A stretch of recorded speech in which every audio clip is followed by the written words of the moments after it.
What are three problems with passkeys? My guess, they're not fully integrated. I don't know. I didn't think there were any problems with passkeys, so I'm excited to hear this. I wish. Okay, what passkey limitation will likely be fixed in 2025? Excellent. We're getting rid of some limitations. How can I get started with passkeys? Yes, please. I've been waiting for this for a minute. Should I get started now with passkeys? Yeah, really, that's the ultimate question we've been working up to with the whole series, right? Right, right. That's what I was about to say. All right. Welcome back and thanks for tuning in. I'm Nick and this is Super Simple Security Principles. Listen each week and learn how to think, not what to think. This is episode 48. Should I use passkeys? It is our fifth. Makani is saying it is our final episode on our series about passkeys. I managed to keep it to 5, just like You I think I did. promised that to begin with. Getting better. Yes. Okay. So, final episode. That's a pretty bold statement. We might have some questions come up. You might be talking about passkeys more. Just a heads up. Oh, absolutely will. I just figure this is kind of our first introductory series. The other one I already have planned. We're just going to take a break, call this the end of the Ah, series. But okay. depending on how, much interest we get, for example, I would do one on Gmail, setting up a passkey specifically with Gmail, because I found that to be pretty awkward. We'll talk about that more in a minute, but that's one episode that I've considered with passkeys. Nice. Okay. So, absolutely. All right. So, But where are we going to start today? Well, so we're going to start kind of backwards or at the end. So, because this episode is kind of our call to action episode, right? So, if you Yeah. look at the series as one episode, so the whole thing is really a call to action. So, I'm going to start with it and then we'll of course go to it again at the end of the episode. Okay. But since we're really building up to that, my call is going to be to set up a passkey. And when I started the series, as I told you, I sincerely didn't know what it would look like at the end, Yeah. right? But as I've explored it, that's what I finally decided. But specifically, just a single passkey. Okay. And I'm sure you can guess what account I'm going to say to put that passkey on. Your email. Email, exactly. Nicely done, sir. Thank you. And so, what I want to accomplish in this one is, and of course, the answer is to the episode, yes. One, we want to start using passkeys. That's my recommendation. But I want to help that go smoothly. Perfect. And so, want to prepare people with the 3 issues that I'm, had in that question with passkeys that may impact them. Okay. Okay, so I And like it. then, We started with the call to action. Yes, we're going to set up one. It's going to be on our email, just to recap. yep. And now you're going to jump into the 3 problems we need to be aware of. Yeah. And then I want Excellent. to, that's kind of the argument against passkeys from a certain perspective, right? So Mm-hmm. then I want to talk just briefly about the benefits again. We already covered a whole episode on that, but I want to do a mini review of that, and specifically as it applies to your email account. Excellent. All right, So, let's get started. okay. Issue number 1, and I know you're going to be very sad about this one, the way you keep talking about passkeys, but is you still need a password. Okay. Okay. Every website that I have used, at least, first requires you to pick a username and password, just like always. And only then you can add a passkey. And unfortunately, I don't think passwords are going away anytime soon. The good news is, once you have a passkey, at least on all the places that I've done it, you can log in without your password. Okay. That's a So plus. yeah, exactly. It's still, you get the benefits of passkeys, and you don't have the risk of phishing because you won't accidentally put your passkey into phishing because that's built in. So there are a lot of things, but it means it's still important to have your password stored or memorized, if that's really the way you want to go, to make sure you don't get locked out. It still might be needed for certain account changes. I don't know exactly, but you still need your password. You don't want to consider it a password replacement. Maybe someday. There we go. So there, it was limitations. Eventually, hopefully we get fully integrated and we can skip the whole username and password. But for the time being, we've got to have them. That's what it is. Yep. Okay. But it's still got to be, for me, I'm trying to remind the listeners, like, this is still super secure link that you're creating when you're logging in, and it's logging in for you when you use it. Yeah. Yeah. The security is there. It's just a little bit of the usability, right? Because now, for every account that you want to do a passkey, you've got not only a password, but a passkey. Right. So it's kind of a little bit of extra maintenance, a little bit extra setup, a little bit extra work. Now, in your daily usage of it with logging in, passkeys are very quick and easy, generally speaking. So it's just getting there. Right. And then when we're about to get into a couple other issues with passkeys. So the second one is, and I'll phrase it very specifically, passkeys can be confusing. Okay. I don't believe that, especially long term, that they need to be. Okay, that's the can be versus need to be. But just like with replacing passwords, part of it, I think, getting to not confusing is being able to eliminate passwords, right? Because it's kind of awkward to need them both. So that's one specific kind of aspect. Right. But another one is, and I've tried to, the whole goal of this series on passkeys has been to kind of help eliminate that confusion. So you understand what a passkey is, how it works, how it compares to a password, what its role is, all those kinds of things. So, but that's just not generally done. Right. The websites themselves don't teach that. They're not trying to explain it. And in my experience, specifically, for example, on Gmail, I felt like the way they explained it there was quite awkward. Joy. And so, and I mentioned that one specifically because, as we talked about, we're inviting people to use passkey with their email, Gmail being the biggest email provider. And so that's a very significant case. Yeah. Now, on the other hand, my primary email account is with Fastmail, and setting up a passkey there, by contrast, was very simple. So it is possible. Yeah. Right. Good job. Thank you, Fastmail. Yeah. The one thing they didn't do that was kind of interesting, as I was talking to Kem about this, because he uses Fastmail as well, is they didn't push him to do it. Really? And yeah, Gmail, I mean, there was the option, but Gmail is constantly promoting it. I think partly because Fastmail is a paid email provider, they probably have a lot less, and generally probably a little more capable users who more technically capable and know about it. Anyway, whatever the case is, they weren't as pushy. But anyway, it gives me hope that over time, Gmail and all email providers will get a better handle on how to not only explain passkeys well, but just make their interface more smooth for using passkeys. And it is possible because it's been done. Yeah, exactly. Okay. Yep. Issue number 3 is, and this is the one that I think will be fixed in 2025, but as of recording at least, you can't transfer your passkeys between password managers. Right. Right. Well, and here's the reason why, is because passkeys have all these rules around them. They were very carefully designed. Right.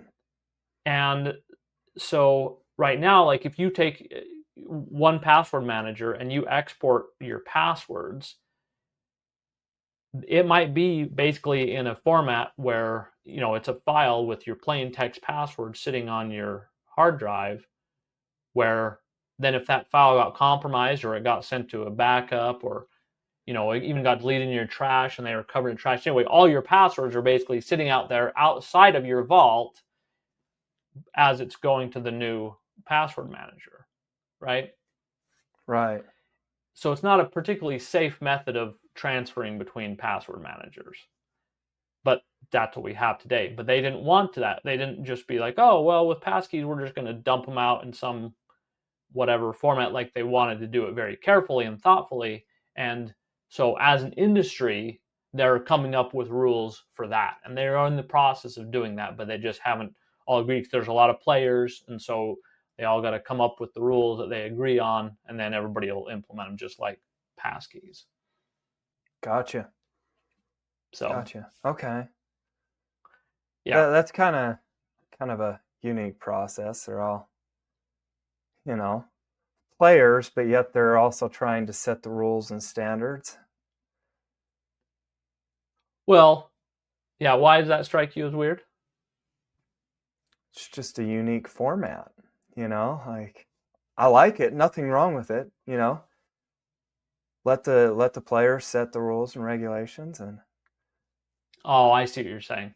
Right. Well, yeah, and actually this happens a lot in the computer world, where just different big companies and smaller companies, but that want, to have some input on building a good system that is going to be interoperable, work with a whole bunch of different companies like Passkeys, because we have all sorts of password managers that support it. And so I really love it when they come together and actually build these standards. right. No, I think it To was cool. win. Like, I immediately thought sports, and I was like, Yeah, man, okay. instead of having the owners set the rules, the owners of the teams, wouldn't it be Right. cool if some of the players, like, got together? Like, Yeah. hey, this is what the rules should be. I don't know. They play Yeah. it after all. Yeah. So, anyways, very cool. Okay, sorry to have. No, no. That's good. Well, and the thing is, the reason why I mention it, because, I mean, for a lot of our listeners, even if they have a password manager, they're probably not going to care about this lack of feature right now, right? Right, right. Because unless they decide to switch password manager, it doesn't matter. But the reason why I wanted to mention it mostly is because part of the reason why these rules and this feature in particular is really important is because competition with security tools is extremely valuable. And Yeah, so, and fundamental to maintaining that healthy competition and growth is being able to switch tools easily. And if you can't transfer your passkeys, that's a pretty big barrier.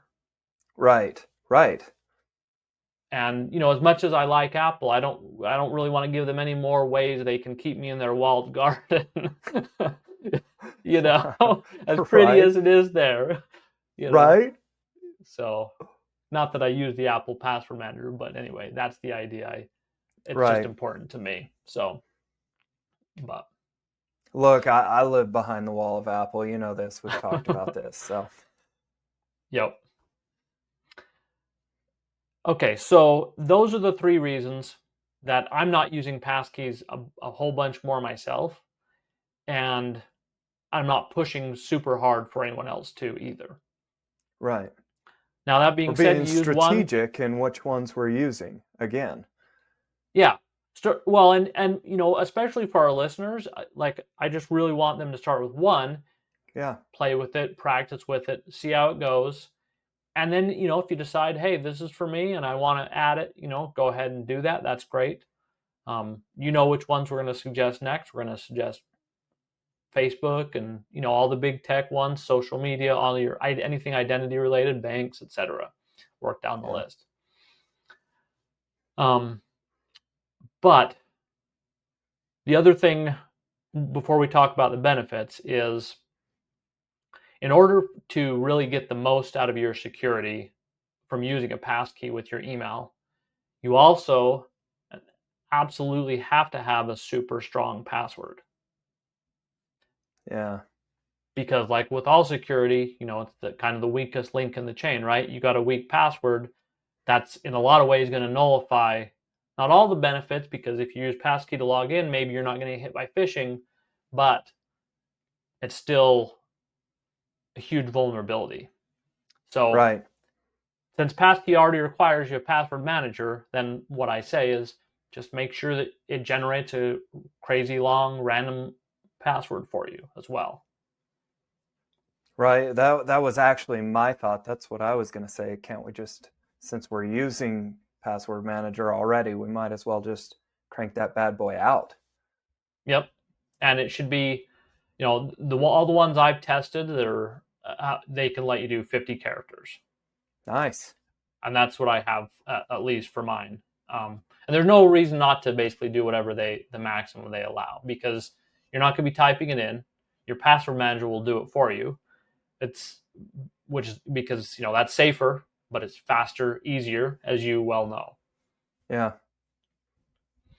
And so part of what the idea with having the super long password and passkey, now I think about my kids, and sometimes they like to log in with their email any old place. This has been an issue with us over the years, and I understand that, but email needs to be treated differently, in my opinion.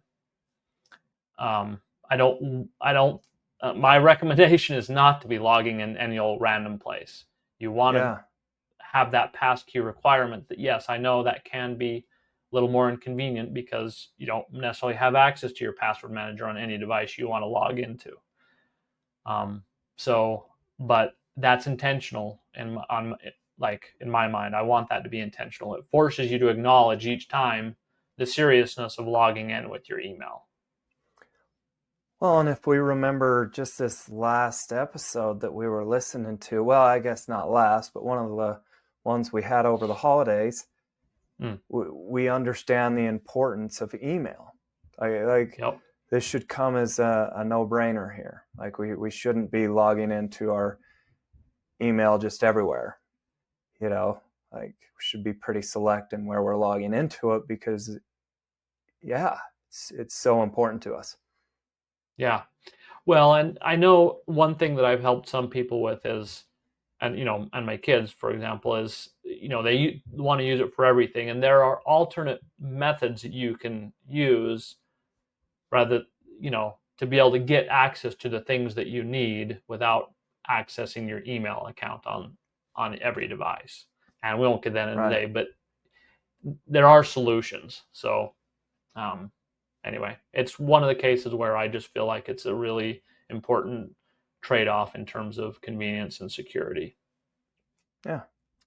Because especially logging into random devices that you don't own and under your daily control with your email account, that's like the height of don't do security that. risk. Yeah. So anyway, enough said there, I think. Yeah, I think that's it. We can come back to now our call to action. Yeah, or revisiting. Yeah, exactly. Our end. We've reached that point in the episode. Yes. Yeah. All right, let's hear it, man. What's our call to action? Create one passkey for your email account, and remember also to generate a long random password for that email as well, so that you can get all the actual benefits of that passkey. If you need help, come to the forum. Perfect. I love it. I'm going to give it a go. Okay. And, you mentioned we might talk about passkeys more, so I just want to extend an invitation here too. If there's something that we didn't cover in this series about passkeys that you're still wondering about, please let me know. I'd love to talk about it some more. And, if the Gmail one sounds of interest to you, if you go try it and run into things, you're like, yeah, please make a whole episode about just helping me make sense of the Gmail one, that would be great to know as well. Yeah. Absolutely. Little shout out to our new listener as well. Thank you for the awesome email we got. That was pretty cool. Yeah, it was. Yep, definitely. Yeah. Don't know about saying the name on that one, but Nope. they know who they are. Yep. So, okay. All right. That's our show, man. Okay. That's our super simple show today. If you're not a member of the IHP Academy already, please come join us for free. Stop searching the whole internet for answers and never knowing who to trust. Ask us instead. We made it super simple to find us, and it only takes 2 minutes to sign up. Just visit helpmegetsafe.com. Enter your name and your email. You're in. You can also find the link in our show notes. Thank you for joining us, and make it a great day. Bye-bye.